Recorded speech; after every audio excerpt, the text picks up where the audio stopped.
કેમ છો વિદ્યાર્થી મિત્રો, હું કેતન તમારું બધાનું હાર્દિક સ્વાગત કરું છું DICS ના યુટ્યુબના પ્લેટફોર્મ ઉપરથી.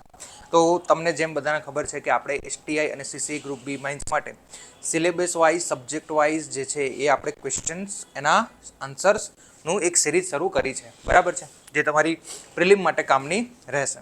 તો આજે તેનો એક નવો ટોપિક, આજે એક તેનું નવું સેશન. અત્યાર સુધી તમે ઘણા બધા આપણે વિડીયો જોયા હશે, બરાબર છે. તેની અંદર આપણે ઘણા બધા કોન્સેપ્ટ સમજ્યા, ઘણા બધા ક્વેશ્ચન સમજ્યા, ક્વેશ્ચન્સ કઈ રીતે પૂછાય છે, ક્વેશ્ચન્સ કેવા આવી શકે છે, તો તમામ પ્રકારના ક્વેશ્ચન્સની આપણે અહીંયા ચર્ચા કરી છે.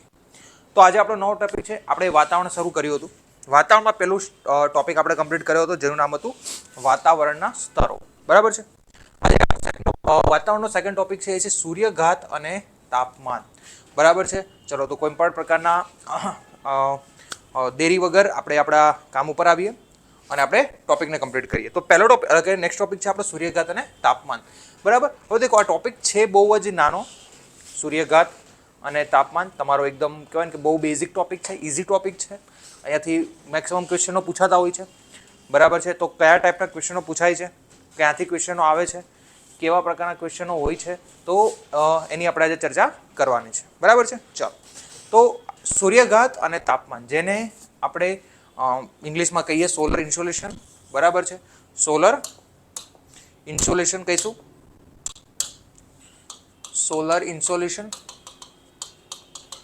And temperature.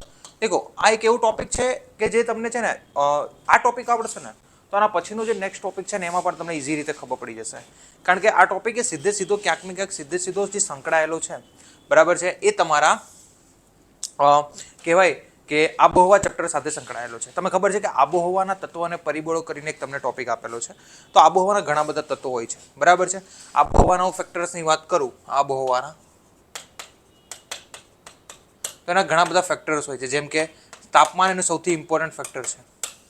તમને ખબર છે કે પૃથ્વીનું જે વાતાવરણ છે અથવા કહેવાય કે એટમોસ્ફિયર છે, બરાબર છે, એ કંઈ પણ વસ્તુ સીધી કોની સાથે સંકળાયેલી છે? તાપમાન સાથે.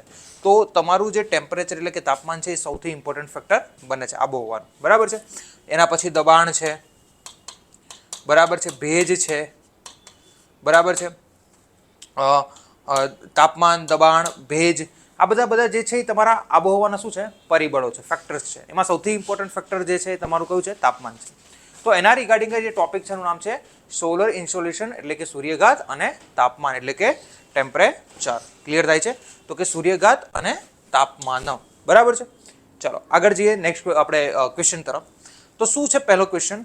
બરાબર, દેખો, આ ટોપિકમાંથી કેવા પ્રકારના ક્વેશ્ચનો પૂછાય છે? આ ટોપિકમાંથી તમને ક્વેશ્ચનો પૂછાય છે કે સૂર્યઘાત કોને કહેવાય, તેને અસર કરતા પરિબળો કયા કયા છે, તાપમાનને અસર કરતા પરિબળો કયા કયા છે, વગેરે વગેરે. આ પ્રકારના જે છે એ તમને જો ક્વેશ્ચન્સ અહીંયા જોવા મળશે, બરાબર છે. ચલો, તો નીચેનામાંથી કયું ઇન્સોલેશન એટલે કે સૂર્યઘાતના વિતરણને અસર કરતું નથી? બરાબર છે. નીચેનામાંથી કયું ઇન્સોલેશનને એટલે કે સૂર્યઘાતના વિતરણને અસર કરતું નથી? હવે દેખો, પહેલા તો આપણે સમજીએ સૂર્યઘાત કોને કહેવાય. સૂર્યઘાતની વાત કરીએ, સોલર ઇન્સોલેશનની, તો કે સૂર્યઘાત એટલે જે પૃથ્વી સપાટીને જે સૌર વિકિરણો મળે છે, સૌર ઉર્જા, તેના જથ્થાને પૃથ્વી સપાટીને મળતો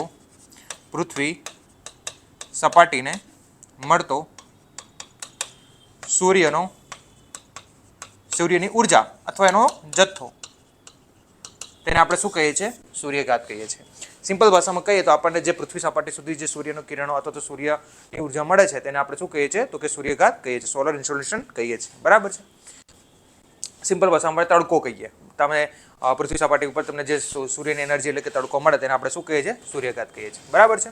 હવે તમને બધાને ખબર છે કે સૂર્યઘાત, આપણે અધર ફેક્ટ યાદ રાખજો કે સૂર્યઘાત જે છે, બરાબર છે, તેનો સૌર અચળાંક એટલે કે સરેરાશ પૃથ્વી સપાટી સુધી જે સૌર અચળાંક મળે છે એ છે 1.96 કેલરી પ્રતિ ચોરસ મીટર પ્રતિ મિનિટ. મતલબ કે એક ચોરસ મીટરની અંદર તમને એક ચોરસ સેન્ટીમીટરની અંદર તમને એક જે છે મિનિટ સુધી 1.96 કેલરી મળે. તો સૂર્યઘાત જે છે એ કેલરીમાં માપવામાં આવે છે. શેમાં માપવામાં આવે છે?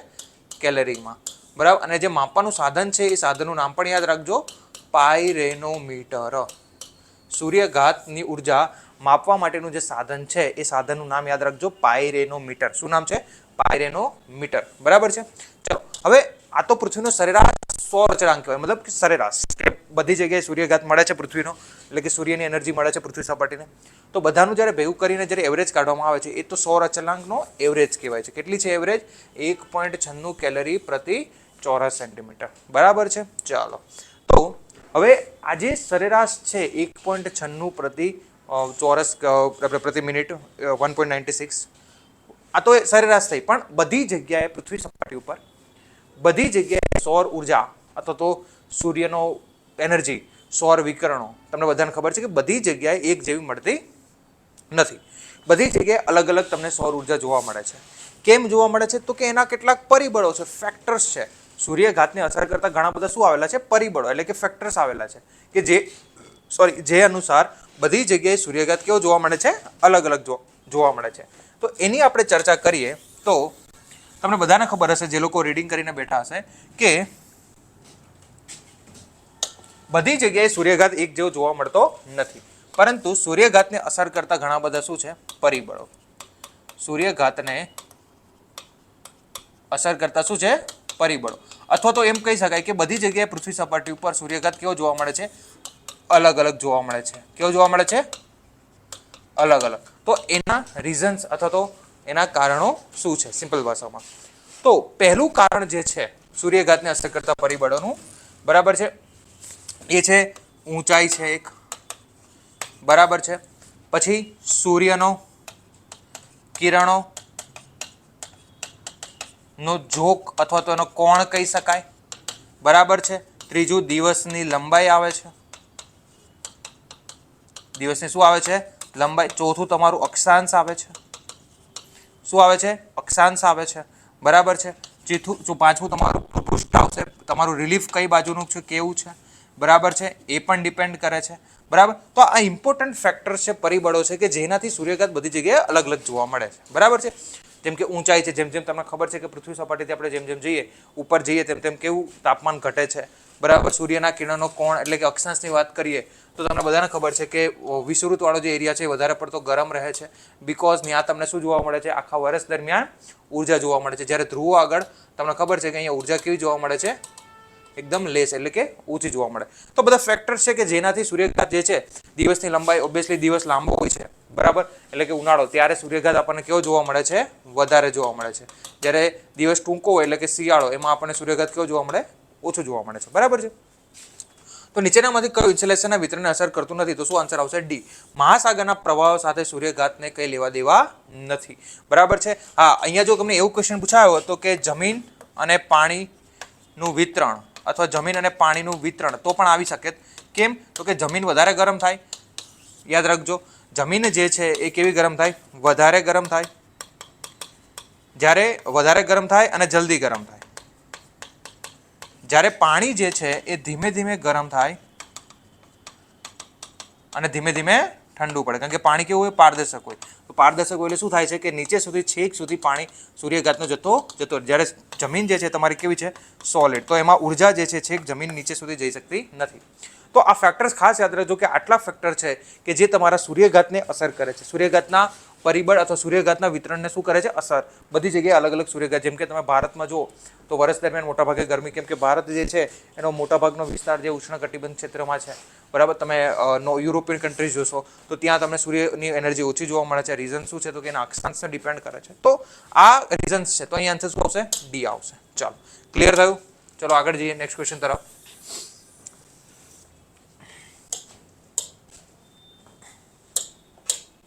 નેક્સ્ટ ક્વેશ્ચન છે ટ્રોપોપોઝ અલગ પડે છે. ટ્રોપોપોઝ, વોટ ઇઝ ટ્રોપોપોઝ? આપણે લાસ્ટ લેક્ચરમાં ભણ્યા હતા. ટ્રોપોપોઝનો મતલબ શું થાય? ચલો આન્સર આપો. તમામ લોકો આપણી સાથે જોડાયેલા છે. ટ્રોપોપોઝ કોને કહેવાય તે જણાવશે. આપણે લાસ્ટ લેક્ચરની અંદર, લાસ્ટ સેશનમાં વાતાવરણના સ્તરો, તેના વિશે આપણે ડીપમાં અભ્યાસ કર્યો હતો. તેના ક્વેશ્ચન્સ આપણે જોયા હતા. તો બધા આન્સર આપશે કે વોટ ઇઝ ટ્રોપોપોઝ. ચલો, આશા રાખું છું કે તમારા બધાનો આન્સર આવી ગયો હશે. ચલો, ટ્રોપોપોઝને આપણે ગુજરાતીમાં કહીએ છીએ ક્ષોભ સીમા. શું કહીએ છીએ? ક્ષોભ સીમા કહીએ છીએ. બરાબર છે. તો ક્ષોભ સીમાની વાત કરીએ તો ક્ષોભ સીમા એટલે શું, અથવા તો ક્ષોભ સીમા અલગ પાડે છે એવું અહીંયા આપણને કહેવા માંગે છે. બરાબર છે. ટ્રોપોપોઝ. તો તમને બધાને ખબર છે કે જ્યારે પણ કોઈ એક વાતાવરણનું અંત થાય છે, બરાબર, આપણે જોયું હતું કે મુખ્ય 4 ભાગમાં આપણે વાતાવરણમાં વેચ્યું હતું: ક્ષોભ આવરણ, સમતાપ આવરણ, મધ્ય આવરણ અને ઉષ્મા આવરણ. તો જ્યારે તે કોઈ એક આવરણ વાતાવરણનું જ્યારે તેનો એન્ડ, જ્યારે તેની સમાપ્તિ થાય છે, તો જે સમાપ્ત થાય છે લાઈન અથવા રેખા, તેને આપણે શું કહીએ છીએ? પોઝ કહીએ છીએ, સીમા કહીએ છીએ. અને જે આવરણ જે જગ્યાએ સમાપ્ત થાય છે તે આવરણના નામ ઉપરથી આપણે તે સીમાનું નામ બનાવીએ છીએ. બરાબર છે. તો આપણને બધાને ખબર છે કે પૃથ્વીની ઉપર મુખ્ય 4 આવરણો આવેલા છે. કેટલા આવરણ આવેલા છે? 4. તો પૃથ્વીની ઉપર મુખ્યત્વે 4 આવરણો આપણને જોવા મળે છે. બરાબર છે. આ પૃથ્વીની સપાટીથી વાત કરીએ તો એની ઉપર આપણે જઈએ સૌથી પહેલા તો આપણને જોવા મળે છે ક્ષોભ આવરણ. કયું આવરણ જોવા મળે છે? ક્ષોભ આવરણ. ચાલો, તો આપણને સૌથી પહેલા કયું આવરણ જોવા મળે છે? ક્ષોભ આવરણ, જેને આપણે ટ્રોપોસ્ફિયર પણ કહીએ છીએ. ઇંગ્લિશમાં શું કહીએ છીએ આપણે? ટ્રોપોસ્ફિયર. એના ઉપર આપણે જઈએ તો આપણને કયું આવરણ જોવા મળે છે? સમતાપ આવરણ. કયું આવરણ જોવા મળે છે? સમતાપ આવરણ.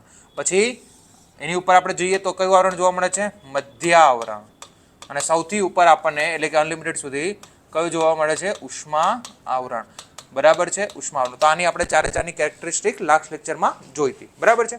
ચલો, તો આજે ક્ષોભ આવરણ છે તે ક્ષોભ આવરણ જ્યારે ટેમ્પરેચર ઘટતું અટકી જશે, મતલબ સિમ્પલ ભાષામાં આપણે સમજીએ તો ક્ષોભ આવરણ જ્યારે પૂરું થઈ જાય છે તો આજે લાઈન ડ્રો કરી આ સીમા બની, આ સીમાનું આપણે શું કહીએ છીએ? ક્ષોભ સીમા, અથવા તો તેને આપણે ટ્રોપોપોઝ કહીએ છીએ. શું કહીએ છીએ? ટ્રોપોપોઝ. પછી જ્યારે આ સમતાપ આવરણ ખતમ થઈ જાય છે તો એને આપણે શું કહીએ છીએ? સમતાપ સીમા. પછી આ જ્યારે મધ્ય આવરણ ખતમ થઈ જાય છે તો એને આપણે શું કહીએ છીએ? મધ્ય સીમા. શું કહીએ છીએ? મધ્ય સીમા. તો તમને ખબર પડી ગઈ કે સૌથી પહેલા ક્ષોભ આવરણ આવે, પછી સમતાપ સીમા આવે, ક્ષોભ સીમા આવે, સમતાપ સીમા આવે ને મધ્ય સીમા આવે. તો બોલો ટ્રોપોપોઝ કોને અલગ પાડશે? તો અહીંયા આપણને બધાને દેખાઈ રહ્યું છે કે ક્ષોભ સીમા અથવા કે ટ્રોપોપોઝ જે છે એ ક્ષોભ આવરણ અને સમતાપ આવરણને અલગ પાડી રહ્યું છે. બરાબર. આને આપણે ઇંગ્લિશમાં કહીએ છીએ ટ્રોપોસ્ફિયર અને આને કહીએ છીએ સ્ટ્રેટોસ્ફિયર. શું કહીએ છીએ? સ્ટ્રેટો. આને આપણે મેઝો અને આને આપણે થર્મો શું કહીશું? થર્મોસ્ફિયર. ક્લિયર થાય છે? ચલો, તો બોલો આન્સર શું આવશે? ટ્રોપોસ્ફિયર અને ઓઝોન સ્ફિયર. બરાબર. સ્ટ્રેટોસ્ફિયર અને ટ્રોપોસ્ફિયર, સ્ટ્રેટોસ્ફિયર અને આઇનોસ્ફિયર, અને ટ્રોપોસ્ફિયર અને આઇનોસ્ફિયર. શું આવશે આન્સર? બોલો. અહીંયા તમને આન્સર તમારો આવશે બી, સ્ટ્રેટોસ્ફિયર અને ટ્રોપોસ્ફિયર. સમતાપ આવરણ અને ક્ષોભ આવરણ ટ્રોપોસ્ફિયર. બરાબર છે. ક્લિયર થયું? ધ્યાન રાખજો. ઓઝોન સ્ફિયર ક્યાં આવે? ઓઝોનનું આવરણ ક્યાં આવે? સમતાપ આવરણની ઉપર આવશે. સમતાપ આવરણની અંદર 10 થી 40 કિલોમીટરનો જે પટ્ટો છે, બરાબર, એ તમારો ક્યાં જોવા મળે છે? તો કે સમતાપ આવરણમાં આખું ઓઝોનનું શું બનેલું છે? લેયર્સ બનેલા છે. ક્લિયર થાય છે? સમજ પડી? તો આનો આન્સર શું બનશે? 2. સમતાપ અને ક્ષોભની વચ્ચે તમારી શું આવેલી છે? ક્ષોભ સીમા આવેલી છે. ચાલો, ક્લિયર થયું? નેક્સ્ટ ક્વેશ્ચન તરફ જઈએ. કોમેન્ટ કરતા રહેજો. તમારા ક્વેશ્ચન્સની કોઈ પણ ડાઉટ હોય તો એ પણ તમે સાથે સાથે અહીંયા જણાવતા રહેજો. ચાલો, નેક્સ્ટ ક્વેશ્ચન. ટેલર સંચાર માટે ટેલરની ટેલિકોમ્યુનિકેશનની વાત થાય છે. ટેલિકોમ્યુનિકેશન, ટેલિકોમ્યુનિકેશન ઇંગ્લિશમાં ગુજરાતીમાં બોલીએ તો સંચાર થાય. બરાબર. તો કે ટેલિકોમ્યુનિકેશન માટે વાતાવરણનો કયો સ્તર મહત્વ ધરાવે છે? બરાબર છે. તો આનો પણ આન્સર તમને આવડી જવો જોઈએ. ચલો, જેટલા પણ આપણી સાથે જોડાયેલા છે, જેટલા પણ જીઓગ્રાફી ભણેલા છે મારી સાથે અને તે પાછલા લેક્ચરમાં હતા, આનો આન્સર આપશે. ચલો, કોમેન્ટમાં જણાવો કે નીચેના પૈકી ટેલિકોમ્યુનિકેશન સંચાર માટે વાતાવરણનો કયો સ્તર મહત્વ ધરાવે છે કે જેના લીધે પૃથ્વી ઉપર આખું કોમ્યુનિકેશન જે છે, સંચાર, એ કયા આવરણને લીધે પૃથ્વી ઉપર આભારી બન્યું છે? બોલો. ચલો, આન્સર આપો. ટ્રોપોસ્ફિયર એટલે કે ક્ષોભ આવરણ, થર્મોસ્ફિયર એટલે કે ઉષ્મા આવરણ, ઉર્ધ્વમંડળ એટલે કે વર્ટિકલ વેરોસ્ફિયર, અને આઇનોસ્ફિયર. બોલો શું આવશે આન્સર? તો તમને બધાને ખબર છે આનો આન્સર આવશે ડી, આઇનોસ્ફિયર. શું આવશે? આઇનોસ્ફિયર. કેમ? તો કે તમને બધાને ખબર છે કે પૃથ્વીનું જે સૌથી ઉપરનું સ્તર છે ટ્રોપો, સમતાપ, મધ્ય અને ઉષ્મા. ઉષ્મામાં જે શરૂઆતનો ભાગ છે અહીંયા જે છે એ તમને ખબર છે કે સતત સૂર્યની એનર્જીના લીધે અહીં રહેલા જે કણો છે, પાર્ટિકલ્સ, અહીં રહેલા કણો, પાર્ટિકલ્સ જે છે એ શેમાં રૂપાંતર થઈ જાય છે? તો કે આયનમાં રૂપાંતર થઈ જાય છે. શેમાં રૂપાંતર થઈ જાય છે? આયનની અંદર શું થઈ જાય છે? રૂપાંતર થઈ જાય છે. Charge particles. અહીંયા જે આયનના કેવા પાર્ટિકલ તમને જોવા મળે છે? તો કે ચાર્જ પાર્ટિકલ્સ જોવા મળે છે. તો આજે આયનના ચાર્જ પાર્ટિકલ્સ અહીંયા તમને જોવા મળે છે. તેના લીધે પૃથ્વી સપાટી ઉપરથી જેટલા પણ રેડિયો વેવ્સ આપણે સ્પ્રેડ કરીએ છીએ એ જે આયન સાથે અથડાય અને ક્યાં આવે છે? તો કે પૃથ્વી ઉપર બેક રિટર્ન મારે છે. અને અહીંયા તમારું રિસીવર દ્વારા તમે એ રેડિયો તરંગોને અને કેપ્ચર કરો છો અને તમે ઇન્ટરનેટ છે, તમારું ટીવી છે, ડાયરેક્ટ ટુ હોમ છે, રેડિયો છે, એ બધા કોમ્યુનિકેશનનો તમે ઉપયોગ કરો છો. તો એ કોના લીધે છે? આ જે આવરણ આવેલું છે તો કે ઉષ્મા આવરણમાં સૌરતનું નીચેનું આવરણ જેને આપણે શું કહીએ છીએ? આઇનોસ્ફિયર તરીકે ઓળખીએ છીએ, અથવા ગુજરાતીમાં બોલીએ તો આઈના આવરણ, જેના લીધે રેડિયો તરંગો પૃથ્વી ઉપર આભારી છે. કયા તરંગો? રેડિયો તરંગો. ક્લિયર થાય છે? અને બીજી વસ્તુ કે આજે આઇનોસ્ફિયર એટલે કે આયનાવરણ આવેલું છે, બરાબર છે, એ ઉષ્મા આવરણમાં આવેલું છે. યાદ રાખજો, ઉષ્મા આવરણને તમને ખબર છે કે પહેલા આઇનોસ્ફિયર આવે, એક્ઝોસ્ફિયર અને મેગ્નેટોસ્ફિયર, બરાબર છે. તો આવા લેયર્સ પડેલા છે. આનો આન્સર શું આવશે? ડી. ક્લિયર થયું? ચાલો આગળ જઈએ નેક્સ્ટ ક્વેશ્ચન તરફ.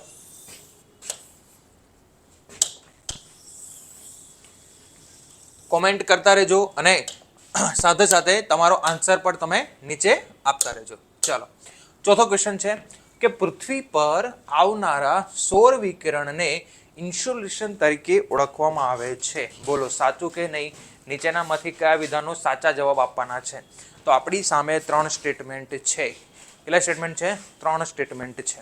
તો આ જે 3 સ્ટેટમેન્ટ છે એની અંદર પહેલું સ્ટેટમેન્ટ એવું કહેવા માંગે છે કે પૃથ્વી પર આવનારા સૌર વિકિરણોને ઇન્સ્યુલેશન તરીકે ઓળખવામાં આવે છે. બોલો સાચું કે ખોટું?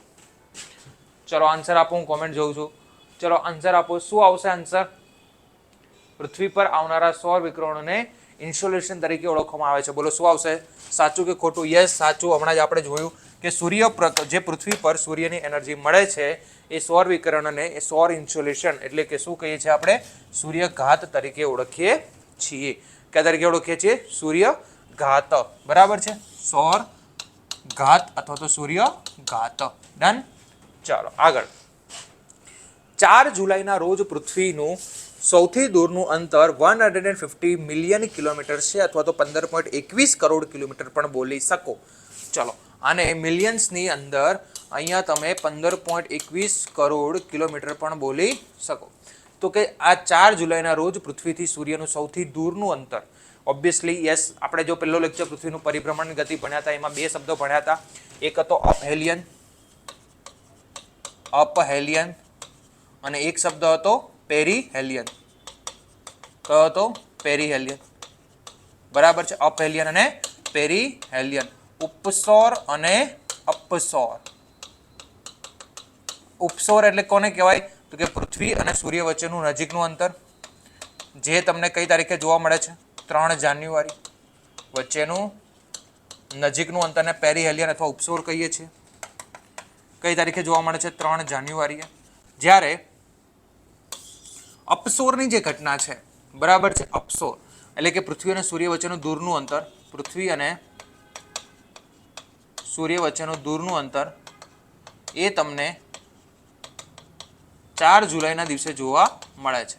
15.21 કરોડ કિલોમીટર અને આ જે છે નજીકનું અંતર એ 14.75 કરોડ કિલોમીટર. તો મિલિયનમાં બોલીએ તો આપણે 147 મિલિયન બોલી શકીએ. બરાબર છે. તો 4 જુલાઈ રોજ પૃથ્વી સૂર્ય વચ્ચેનું સૌથી કેવું અંતર છે? દૂરનું, જે 152 કિલોમીટર. આપણને આન્સર કેવો છે? સાચો. ચલો, જ્યારે પૃથ્વી સૌથી નજીક હોય ત્યારે તેને સ્થિતિને એફેલિયન એટલે કે અપહેલિયન કહેવાય છે. આ ખોટી વસ્તુ છે. ત્રીજું સ્ટેટમેન્ટ કેવું થઈ ગયું? ખોટું. કારણ કે જ્યારે પૃથ્વી અને વચ્ચેનું દૂરનું અંતર હોય છે એને અપહેલિયન કરીએ, જ્યારે નજીકના અંતરને તો શું કહેવાય છે? પેરીહેલિયન એટલે કે ઉપસૌર. તો ત્રીજું સ્ટેટમેન્ટ કેવું થઈ ગયું? ખોટું થઈ ગયું. તો આનો આન્સર શું બનશે? બી, બોમ્બે. માત્ર 1 અને 2. ક્લિયર થયું કે નહીં? સમજણ પડી? ચાલો હવે હું તમને ક્વેશ્ચન પૂછવા માંગુ છું. જો તમને ખબર છે કે પૃથ્વી અને સૂર્ય વચ્ચેનું સૌથી નજીકનું અંતર જે છે 14.75 કિલોમીટર એ અંદાજે 3 જાન્યુઆરીના રોજ આપણને જોવા મળે છે, જ્યારે દૂરનું અંતર 4 જુલાઈએ જોવા મળે છે. અને જાન્યુઆરીમાં તો ઉત્તર ગોળાર્ધમાં શિયાળો હોય છે. તો શિયાળો નજીક હોવા છતાં ભારત પૃથ્વી ઉપર ઉત્તર ગોળાર્ધમાં શિયાળો કેમ જોવા મળે છે? કેમ એટલી બધી પૃથ્વીનું વાતાવરણ ગરમ થતું નથી નજીક હોવા છતાં? એનું તમે રીઝન્સ આપો. ચાલો, જેને પણ ખબર હોય એ તમે નીચે રીઝન્સ આપો. ચલો આન્સર આપો કે કેમ આવું થાય છે. ચલો ક્લિયર થયું. નેક્સ્ટ ક્વેશ્ચન તરફ જઈએ. નેક્સ્ટ ક્વેશ્ચન છે આપણી સામે. ઓકે, નેક્સ્ટ ક્વેશ્ચન કરતા પહેલા જેટલા પણ વિદ્યાર્થી મિત્રો આપણી સાથે જોડાયેલા છે ઓનલાઈન અને તે પોતાની જીપીએસસી અને યુપીએસસીની તૈયારી કરવા માંગે છે એકદમ બેઝિકથી લઈને એડવાન્સ લેવલ સુધીની, તમને ખબર છે આવનારા સમયમાં એસટીઆઈ ક્લાસ 1 2 એના પછી પીઆઈ, એના પછી આવતા વર્ષનું કેલેન્ડર, ઘણી બધી ભરતીઓ જીપીએસસીની આવી રહી છે. તો જો તમારે જીપીએસસીની નવીસરથી એકદમ બેઝિકથી લઈને એડવાન્સ લેવલની તૈયારી ડીઆઈસીએસ સાથે કરવી હોય તો આજે જ તમારા નજીકના ઓફલાઈન બ્રાન્ચ ઉપર તમે જઈ અને તમે જે છે એ નવી બેચ માટે જે શરૂ થવા જઈ રહી છે નજીકના સમયની અંદર તેના ડેમો ક્લાસીસ અવેલેબલ છે. તો આજે જ જઈને તમે ડેમો ક્લાસીસ લઈ શકો છો અને તમે તમારું મૂલ્યાંકન કરી શકો છો. અહીંયા તમને એકદમ એક્સપર્ટ ફેકલ્ટી ઓફિસર્સ દ્વારા ભણાવવામાં આવે છે, બરાબર, જેને ઘણા ખાસા સમયનો વર્ષનો અનુભવ હોય છે યુપીએસસી જીપીએસસી ફિલ્ડનો. બીજી વસ્તુ કે અહીંયા બેઝિકથી લઈ એડવાન્સ સુધીની ઓફલાઈન પ્લસ ઓનલાઈન સુવિધા પણ તમને મળવાપાત્ર રહે છે. જો તો તમે ગાંધીનગર, સુરત, અમદાવાદ, વડોદરા આના નજીક રહેતા હોય તો આજે જ તમે જે છે એ ઓફલાઈન બ્રાન્ચ ઉપર જઈ અને તમે તમારું રજિસ્ટ્રેશન કરાવી શકો છો ડેમો ક્લાસીસ માટે, બરાબર છે. અને વધારે માહિતી માટે તમે આ નંબર ઉપર જે છે એ કોન્ટેક્ટ કરી શકો છો, બરાબર છે. ક્લિયર થાય છે કે નહીં? ચલો તો નેક્સ્ટ ક્વેશ્ચન તરફ. શું છે નેક્સ્ટ ક્વેશ્ચન? તો કે ઇન્સ્યુલેશનમાં ભિન્નતા. એક જ મિનિટ. ઇન્સ્યુલેશનમાં પાંચમો ક્વેશ્ચન છે આપણો. તો કે ઇન્સ્યુલેશનમાં ભિન્નતા માટે આમાંથી કયા પરિબળો જવાબદાર છે? આપણે હમણાં જ કયો પહેલો જ ક્વેશ્ચન આપણો જે હતો એ હતો કે સૂર્યઘાતને અસર કરતા પરિબળો કયા કયા છે, બરાબર છે. તો આપણો જે પહેલો ક્વેશ્ચન હતો સૂર્યઘાતને અસર કરતા પરિબળો એને રિલેટેડ ક્વેશ્ચન છે. ચલો બોલો શું શું હતો? તો કે પહેલું પરિબળ હતું અક્ષાંશ, કે અક્ષાંશના લીધે પણ બધી જગ્યાએ સૂર્યઘાત કેવો જોવા મળે છે? અલગ અલગ જોવા મળી શકે. ચલો બીજું છે ઊંચાઈ, હાઈટ, બરાબર છે. ત્રીજું છે જમીન અને પાણીનું વિતરણ, જમીન અને પાણીનું વિતરણ. ચલો ચોથું છે આપણી પાસે જે હતું એ હતું દિવસની લંબાઈ, દિવસની લંબાઈ. એના સિવાય તમને ખબર હોવી જોઈએ કે એના સિવાય જે આપણી પાસે હતું એ તો સૂર્યનો આપાત કોણ કેવો છે, સીધો છે, ત્રાસો છે. સીધા હોય તો તમને ખબર છે કે વધારે એનર્જી મળે, ત્રાસામાં એનર્જી કેવી મળે? ઓછી મળે છે. છઠ્ઠું તમને મોસ્ટ ઇમ્પોર્ટન્ટ કે ભ્રુપુષ્ઠ. દેખો આ ભ્રુપુષ્ઠ એટલે શું થાય કે માની લો કે કોઈક પર્વત છે અને કોઈક બીજો પર્વત છે, બરાબર, શેડો પર્વત એની પાછળ છુપાયેલો છે. તો માની લો કે સૂર્યનો કિરણો અહીંયા સુધી આ એનર્જી મળી રહી છે પણ આને મળશે નહીં, ભલે એના રેન્જમાં હોય, કારણ કે આજે છે એને શું મતલબ કે રેઝિસ્ટન્સ મળી ગયો, અવરોધ થઈ ગયો આગળનો વિસ્તાર. તમે નહીં જોતા કે આપણે કોઈક બિલ્ડિંગ હોય છે તો એ બિલ્ડિંગમાં કદી પ્રકાશ નથી આવતો કારણ કે એ રોકાઈ જતો હોય છે. પ્રકાશ શું થઈ જતો હોય છે? તો કે રોકાઈ જતો હોય છે. રીઝન શું છે રોકાવાનું? તો કે રીઝન શું હોઈ શકે રોકાવાનું? તો કે રીઝન્સ હોય છે રોકાવાનું કે એ એકબીજાના અવરોધમાં આવી જતા હોય છે. તો આ તમારું ભ્રુપુષ્ઠ કેવું છે, તમારું રિલીફ કેવું છે, તમારી સ્થાન કેવું છે, ભૌગોલિક સ્થાન કેવું છે, તેના આધાર ઉપર પણ તમારું સૂર્યઘાત જે છે એ ડિપેન્ડ કરશે કે સૂર્યઘાત વધારે મળશે કે ઓછો મળશે, બરાબર છે. ક્લિયર થાય છે? ચલો તો પાંચમા ક્વેશ્ચનનો આન્સર શું આવશે? ઇન્સ્યુલેશનમાં ભિન્નતા માટે આમાંથી કયા પરિબળો જવાબદાર છે? તો કે સૂર્યના કિરણના ઝોકનો કોણ એટલે કે આપાત કોણ, સીધું છે કે ત્રાંસું? જો સીધા હોય છે તો ઓબ્વિયસલી તમને ખબર છે કે સૂર્યઘાત કેવો મળે છે? વધુ. પરંતુ જો ત્રાંસા કિરણો હોય છે તો સૂર્યઘાત કેવો મળે છે? ઓછો મળે છે, બરાબર છે. ચલો દિવસની લંબાઈ ઓકે, બીજું પણ સાચું છે. યસ, હજી એક પાછો નવો ટોપિક આવ્યો, વાતાવરણની પારદર્શિકતા. યસ, તમને એ પણ ખબર હોવી જોઈએ કે જો વાતાવરણ સ્વચ્છ હશે, આપણે જોઈએ કે આકાશમાં વાદળો નથી હોતા તો આપણને તડકો વધારે લાગે છે તો શું થાય કે સૂર્યની સપાટી સુધી પૃથ્વીની સપાટી સુધી આરામથી સૂર્યના કિરણો પહોંચી જાય, કારણ કે વાતાવરણ કેવું છે? પારદર્શક, ખુલ્લું છે, સ્વચ્છ છે. સ્વચ્છ વાતાવરણ. કેવું વાતાવરણ છે? સ્વચ્છ વાતાવરણ છે. પણ જો વાતાવરણ જે છે એ અપારદર્શક હોય, વધારે વાદળો હોય છે તો શું કરે? આ વાદળો જે છે એ પોતે એનર્જી શોષી લે અથવા તો સૂર્યના કિરણોને શું કરી નાખે? પરાવર્તિત કરી નાખે. જેના લીધે શું થાય? તો ઘટ્ટ વાતાવરણ હશે, બરાબર છે, અથવા તો અસ્વચ્છ વાતાવરણ હશે તો સૂર્યઘાત કેવો જોવા મળે? ઓછો જોવા મળી શકે છે. તો આ ત્રણ કન્ડિશન બને છે કે જેના લીધે, તો કે આનો આન્સર સી, કે જેના લીધે સૂર્યઘાત જે છે એ શું થઈ શકે? પરિબળ જવાબદાર છે કે સૂર્યઘાતમાં ડિફર આવે છે, બરાબર છે. ચાલો આગળ નેક્સ્ટ ક્વેશ્ચન. તો ખાસ યાદ રાખજો કે વાતાવરણની પારદર્શિકતા પણ નક્કી કરશે કે તમારા વિસ્તારમાં સૂર્યઘાત જે છે એ વધારે મળશે કે ઓછો મળશે, બરાબર. ચાલો આગળ જઈએ નેક્સ્ટ ક્વેશ્ચન તરફ.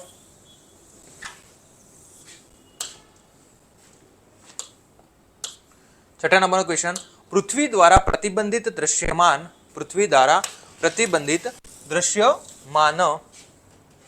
एक सेकेंड, पृथ्वी द्वारा प्रतिबंधित दृश्यमान किरणोत्सर्ग जથ્થાને ખાલી જગ્યા તરીકે ઓળખવામાં આવે છે. આની આપણે લાસ્ટ સેશન્સમાં ચર્ચા કરી હતી. ચલો આન્સર આપો. શું આવશે આન્સર? આનો આન્સર તમામ લોકો આપશે કે પૃથ્વી દ્વારા પ્રતિબંબિત દૃશ્યમાન કિરણોત્સર્ગ જથ્થાને તેના ખાલી જગ્યા તરીકે ઓળખવામાં આવે છે. તો આનો આન્સર આવશે અલ્બેડો. શું આવશે? અલ્બેડો. અલ્બેડો તરીકે ઓળખવામાં. હવે પ્રતિબિંબિત દૃશ્યમાનનો મતલબ શું થયો? પાછા મોકલી દેવું. શું મોકલી દેવું? પાછા મોકલી દેવું. તમને ખબર છે અલ્બેડો કોને કહેવાય? અલ્બેડો અલ્બેડોનો ગુજરાતીમાં છે ને પરાવર્તન ગુણાંક પણ કહેવાય છે. તો ક્યારેક અલ્બેડોની જગ્યાએ તમને આ શબ્દ પણ યુઝ થયેલો જોવા મળી શકે, પરાવર્તક ગુણાંક. તો કન્ફ્યુઝન ના થતા, પરાવર્તક ગુણાંકનો મતલબ શું થશે? અલ્બેડો થશે. બરાબર છે. તો અલ્બેડો કોને કહેવાય? તો કે પૃથ્વી સપાટીને મળતી સૂર્યની એનર્જી અથવા સૂર્યની ઉર્જા. બરાબર છે. પૃથ્વી સપાટીને મળતી સૌર ઉર્જા, બરાબર છે, અને તેને પાછા જવાની એટલે કે પરાવર્તિત કરી દેવાના ગુણોત્તરને એ કેટલી એનર્જી મળે છે? માનો કે 100% એનર્જી મળે છે અને એમાંથી એણે 65% રાખી, મતલબ જેટલી જરૂરી છે એટલી શોષી, બાકીની જે છે શું કરી નાખી? 35% પાછી મોકલી દીધી. તો આ જે ગુણોત્તર બને છે, કેટલી એને મળે છે અને કેટલી પાછી મોકલે છે, એ બંને વચ્ચેના રેશિયોને, ગુણોત્તરને અલ્બેડો તરીકે ઓળખવામાં આવે છે. કયા તરીકે ઓળખવામાં આવે છે? અલ્બેડો. યાદ રાખજો, પૃથ્વીનો સરેરાશ અલ્બેડો કેટલો છે? 35%. એનો જો સરેરાશ છે, પૃથ્વીનો સરેરાશ અલ્બેડો કેટલા ટકા છે? 35%. મતલબ કે પૃથ્વી સપાટી જે છે એ 65% ઉર્જાનું શું કરે છે? શોષણ કરે છે અને 35%નું રિફ્લેક્ટ મારે છે. શું મારે છે? રિફ્લેક્શન મારે છે. બરાબર છે. ચલો, એમાં પણ યાદ રાખજો કે સૌથી વધારે અલ્બેડો કોનો હોય છે? બરફનો. ખાસ યાદ રાખજો, સૌથી વધારે અલ્બેડો બરફનો, સૌથી ઓછો કોનો હોય છે? જમીનની સપાટીનો. ચલો, બરાબર. તો અલ્બેડો યાદ રાખજો ખાસ કે અલ્બેડો કોને કહેવાય. અને બીજું, અલ્બેડો એટલે શું થાય કે પૃથ્વી દ્વારા પૃથ્વીના વાતાવરણ, મૃદાવરણ, જલાવરણ, જીવાવરણ, દરેક ઓબ્જેક્ટ છે, દરેક વસ્તુ એ પોતાને જેટલી ઉર્જા જોઈએ એટલી રાખે છે, બાકીનું શું કરે છે?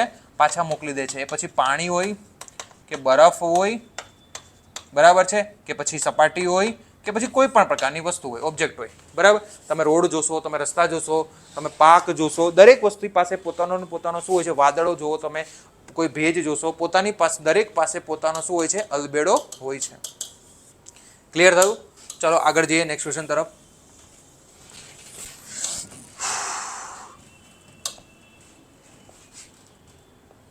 નેક્સ્ટ ક્વેશ્ચન છે 7મા નંબરનો. તો કે નીચેનામાંથી કયું સ્થળ તાપમાનને પ્રભાવિત કરી શકે છે? કોને પ્રભાવિત કરી શકે? તાપમાનને. હવે જો તમને સૂર્યઘાતની અસરો આવડી ગઈ અથવા સૂર્યઘાતનું પરિબળ આવડી ગયા કે નીચેનામાંથી કોણ સૂર્યઘાતને અસર કરી શકે છે, બરાબર છે, તો તમારા માટે આ ક્વેશ્ચન બહુ જ ઈઝી બની જશે. કેવો બની જશે? ઈઝી બની જશે. ચલો, તો હું તમને કહું કે તાપમાન કોને કહેવાય? તો કે કોઈ પણ એક ઓબ્જેક્ટની ગરમ અથવા ઠંડી પરિસ્થિતિને આપણે શું કહીએ છીએ? તાપમાન કહીએ છીએ. બરાબર. કોઈ પણ વસ્તુની ગરમ અથવા ઠંડી, બરાબર છે, કહેવાય કે એની ઇફેક્ટને અથવા તો ગરમ અથવા ઠંડી પરિસ્થિતિને, કોઈ પણ વસ્તુની ગરમ અથવા ઠંડી પરિસ્થિતિ, કેવી પરિસ્થિતિ છે? ગરમ છે કે ઠંડી, એ પરિસ્થિતિને આપણે શું કહીએ છીએ? ટેમ્પરેચર કહીએ છીએ. શું કહીએ છીએ? તાપમાન કહીએ છીએ. હવે પૃથ્વી ઉપર તાપમાન, પૃથ્વીને કઈ રીતે? પૃથ્વી પાસે પોતાની કોઈ ઉર્જા તો છે નહીં. પૃથ્વી કોની પાસેથી ઉર્જા લે છે? સૂર્યકાંત એટલે કે સૌર પાસેથી. બરાબર છે, સૂર્ય પાસેથી. તો પૃથ્વીનું જે તાપમાનનો જે સોર્સ છે ટેમ્પરેચરનો, એ કોણ છે?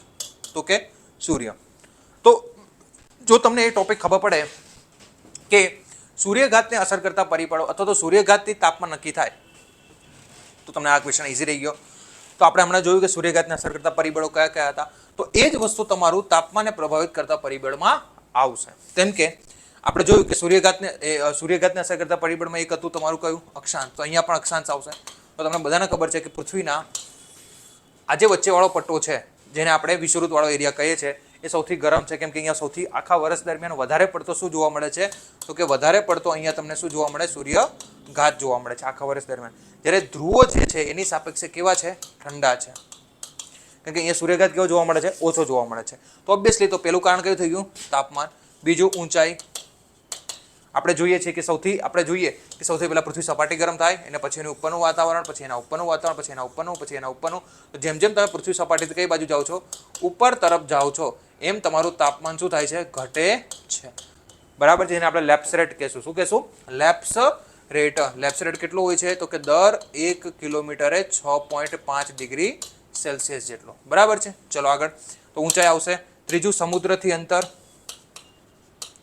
સમુદ્રથી અંતર, આ બહુ મોસ્ટ ઇમ્પોર્ટન્ટ ટોપિક છે. ત્રીજો, સમુદ્રથી અંતર. બરાબર છે. ચલો જો કઈ રીતે સમુદ્રથી અંતર. તો જો તમને બધાને ખબર છે કે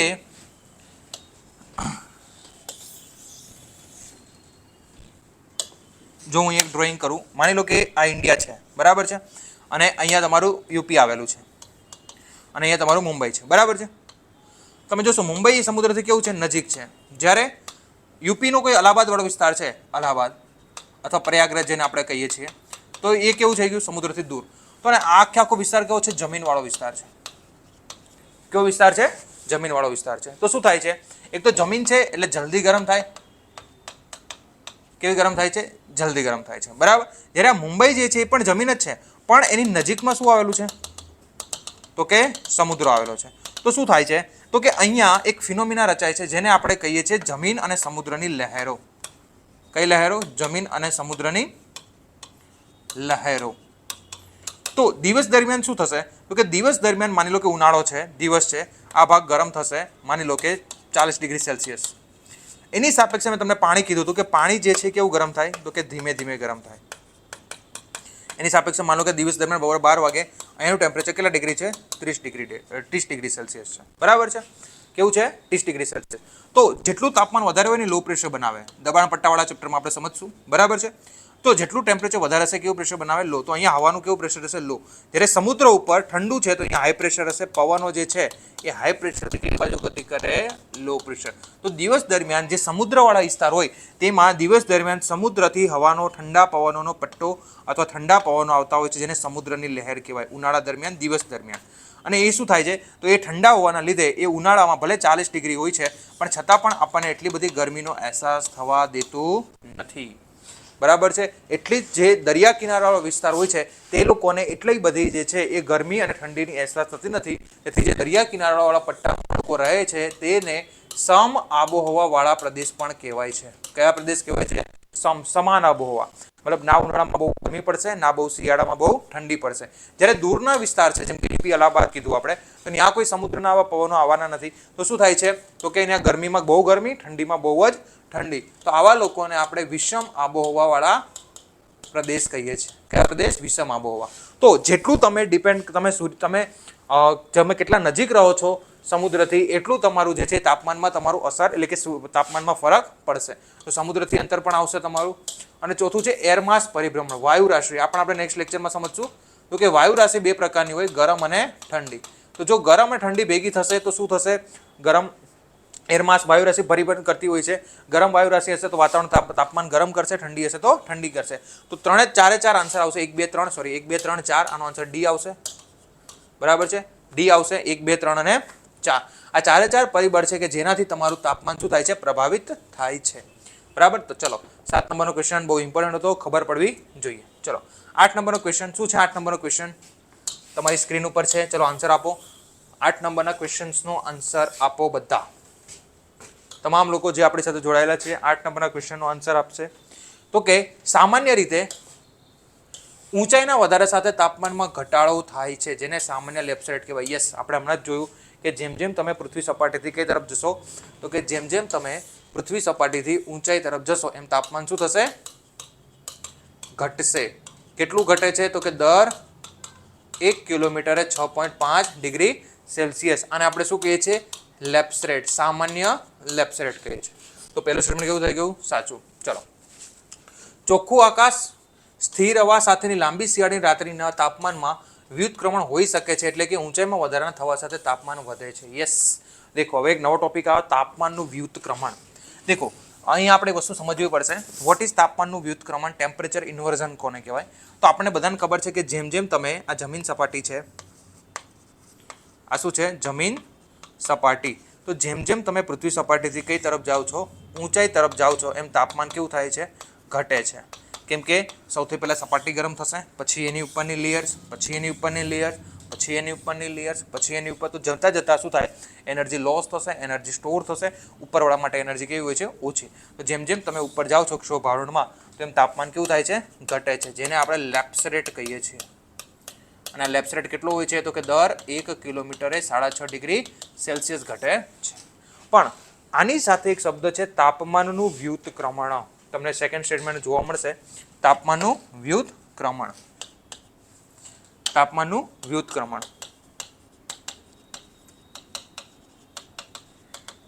તો તાપમાનનું વ્યુત્ક્રમણ કોને કહેવાય? કે પૃથ્વી સપાટીથી ઊંચાઈ તરફ જતા, પૃથ્વી સપાટીથી ઊંચાઈ તરફ જતા તાપમાન ઘટવાને બદલે વધે, ઊંધી પરિસ્થિતિ થઈ જાય. જે સામાન્ય પરિસ્થિતિ છે એના કરતાં ઊંધી, અને વ્યસ્ત તાપમાન પણ કહેવાય છે. કેવું તાપમાન કહેવાય છે? વ્યસ્ત તાપમાન. તો પૃથ્વી સપાટીથી ઊંચાઈ તરફ જતા તાપમાન ઘટવાને બદલે વધે. તાપમાન ઘટવાને બદલે શું થાય છે? વધે. તો આને પરિસ્થિતિને આપણે તાપમાનનું વ્યુત્ક્રમણ કહીએ છીએ. આ ક્યારે થાય? તો કે મોસ્ટલી શિયાળાની રાત્રિ, ચોખ્ખી હવા, સ્વચ્છ હવા, ધ્રુવ પ્રદેશો, ઠંડા પ્રદેશોમાં આ પરિસ્થિતિ તમને જોવા મળશે. બરાબર છે? તો ચોખ્ખું આકાશ, સ્થિર હવા, લાંબી શિયાળાની રાત્રિ, એમાં તમને જે છે ઊંચાઈના વધારા સાથે તાપમાન ઘટવાના બદલે શું થાય છે? વધતું જોવા મળે છે. તો બીજું સ્ટેટમેન્ટ પણ કેવું થઈ ગયું? સાચું. અને ત્રીજું, ધ્રુવીય વિસ્તારોમાં સમગ્ર વર્ષ દરમિયાન તાપમાન વ્યુત્ક્રમણ સામાન્ય છે. 3 કેવા છે? સાચા છે. બરાબર? તો ધ્યાન રાખજો, તાપમાનનું વ્યુત્ક્રમણ કોને કહેવાય? તો કે ઘટવાને બદલે વધે. બરાબર છે? એની પરિસ્થિતિ યાદ રાખજો, શિયાળાની રાત્રિ, સ્વચ્છ હવા, ધ્રુવ પ્રદેશો, ઠંડા પ્રદેશો. એના સિવાય પર્વત અને ખીણમાં, પર્વત અને ખીણની લહેર પણ યાદ રાખજો. આગળ કોઈ ક્વેશ્ચન આવશે તો તમને ડીપમાં સમજાવીશ આના વિશે. બરાબર છે? તો આ બધા કન્ડિશન ભેગા થઈ અને તાપમાનનું શું બનાવે છે? વ્યુત્ક્રમણ બનાવે છે. ચાલો, ક્લિયર થયું? ચલો આગળ જઈએ નેક્સ્ટ ક્વેશ્ચન તરફ.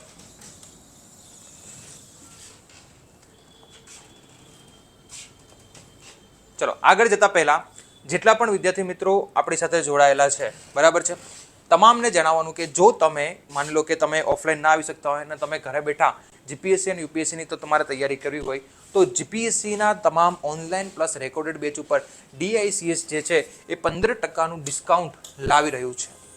અત્યારે જો તમે કોઈ પણ પ્રકારના online plus live recorded batch તમે જીપીએસસીની પરચેસ કરશો તો તેની ઉપર તમને, જો તમે કોડ યુઝ કરશો KETAN15, તો આના ઉપર તમને તાત્કાલિક 15%નું જે છે એ શું ડિસ્કાઉન્ટ મળવા પાત્ર છે. કેટલા ટકાનું? 15%નું જે છે ડિસ્કાઉન્ટ મળવા પાત્ર છે અત્યારે જ.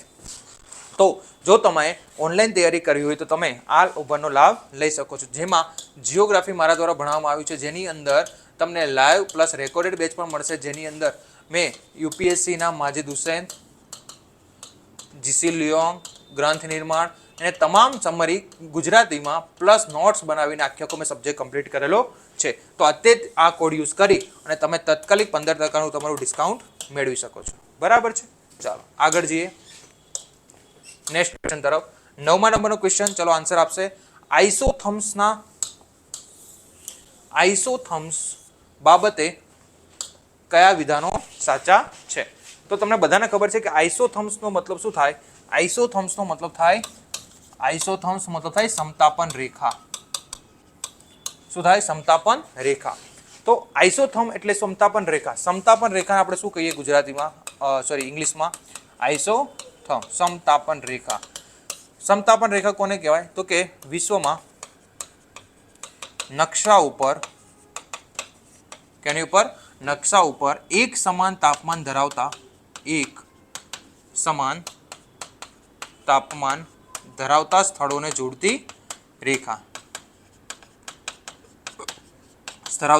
જોડતી રેખા એને આપણે શું કહીએ છીએ? સમતાપન રેખા.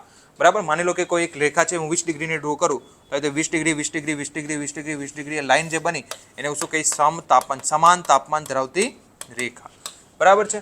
તો આઇસોથર્મ સમાન તાપમાન ધરાવતા સ્થળોને જોડતી રેખા છે. પહેલું સ્ટેટમેન્ટ કેવું થઈ ગયું? સાચું. ચલો, જાન્યુઆરીમાં આઇસોથર્મ્સ ઉત્તરી ગોળાર્ધમાં મહાસાગર પર અને દક્ષિણમાં અને ખંડની ઉત્તર તરફ વિચલિત થાય છે. બોલો, જાન્યુઆરીમાં આઇસોથર્મ્સ ઉત્તરી ગોળાર્ધમાં મહાસાગર પર દક્ષિણમાં એટલે કે સાઉથમાં અને ખંડમાં ઉત્તર તરફ પ્રચલિત થાય છે. આ સ્ટેટમેન્ટ કેવું છે? સાચું છે. તો બંનેનો આન્સર આવશે સી, બરાબર. કારણ કે જાન્યુઆરી દેખો 2 મહિનાની કાઢવામાં આવે આઇસોથર્મ્સ, જાન્યુઆરી અને જુલાઈની. તો જાન્યુઆરી મહિનાની અંદર તમને ખબર હોવી જોઈએ કે ઉત્તર ગોળાર્ધ અથવા દક્ષિણ ગોળાર્ધમાં જે તમારી આઇસોથર્મ્સ જે છે એ મહાસાગર ઉપર, માની લો કે કોઈ મહાસાગર એરિયા છે, આ છે તમારો ભારત, માન લો મહાસાગર, તેની અંદર આઇસોથર્મ્સ હંમેશા પોતાની દક્ષિણ તરફ મૂવ કરે છે, જ્યારે જમીન ઉપર તે ઉત્તર તરફ પ્રચલિત થાય છે, બરાબર છે. તો આ ટોપિક ખાસ કરીને જજો, આ વખતે યુપીએસસીમાં પણ પૂછાયો હતો, બરાબર. એની આપણે ક્યારેક ડીપની અંદર ચર્ચા કરશું કે આ કઈ રીતે કઈ ફિનોમિના છે, બહુ લેન્ધી ફિનોમિના છે, બરાબર. તો આનો આન્સર શું આવશે? સી આવશે, બરાબર છે. ચલો 10મા નંબરનો ક્વેશ્ચન, આઈસ આલ્બેડો પ્રતિસાદના સંદર્ભમાં નીચેના વિવાદોને ધ્યાનમાં લો.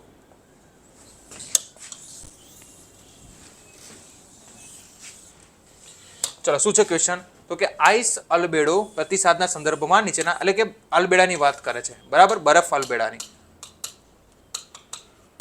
તો કે દરિયાઈ બરફ અને બરફમાં, એટલે કે દરિયાઈ બરફ અને જમીન અને પાણી કરતા વધુ અલ્બેડો હોય છે, અને સમુદ્ર બરફ ઓગળવાથી સમુદ્ર સૌર કિરણોત્સર્ગને શોષી શકવાની ક્ષમતા ઓછી કરશે.